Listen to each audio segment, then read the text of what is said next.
नमस्कार, मी सौ शीतल रोहित फराकटे। गेली 10 वर्ष राष्ट्रवादी काँग्रेस पक्षासाठी काम केलं। गेली 40 वर्ष आमची मागची पिढी आणि गेली 10 वर्ष मी आदरणीय मुश्रीफ साहेबांच्यासाठी अतिशय प्रामाणिकपणे काम करण्याचा प्रयत्न केला। आदरणीय साहेबांच्याकडे मी जिल्हा परिषदेची उमेदवारी मागितली आणि त्याही पलीकडे गेली 1.5-2 वर्षापूर्वीच साहेबांनी मला या जिल्हा परिषदेच्या उमेदवारीचा शब्द दिला होता। त्यांना काही अडचणी असतील, मी पक्षाचा निर्णय स्वीकारते, पण एक सामान्य कार्यकर्ती म्हणून, एक महिला म्हणून, सामान्य माणसाशी नाळ जोडलेला एक लोकसेवक म्हणून मलाही काही प्रश्न पडतात।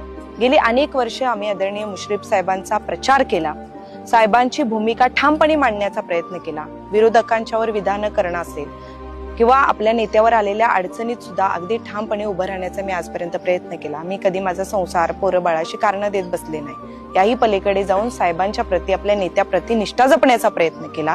पण असं असताना सुद्धा नेहमी निर्णय घ्यायची वेळ येते तेव्हा आमच्या पदरी पिढ्यानपिढ्या निराशा का पडते, हा प्रश्न आमच्या मनात कुठेतरी येतो की फक्त आम्ही झेंडा घ्यायचा, माईक घ्यायचा आणि सभा गाजवायच्या, एवढंच आमचं काम आहे का?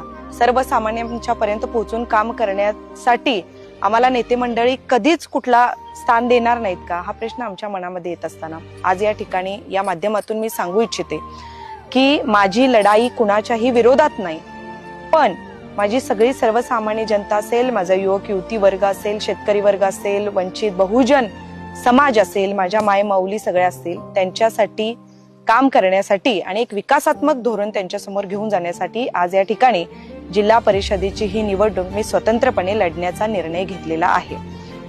खरं बघायला गेलं तर आजही नेत्यांप्रती आदर आहे, पण त्याही पलीकडे जाऊन सर्वसामान्य माणसांच्यासाठी काम करण्याची तळमळ आहे आणि या तळमळीला मी या ठिकाणी आज प्राधान्य देते।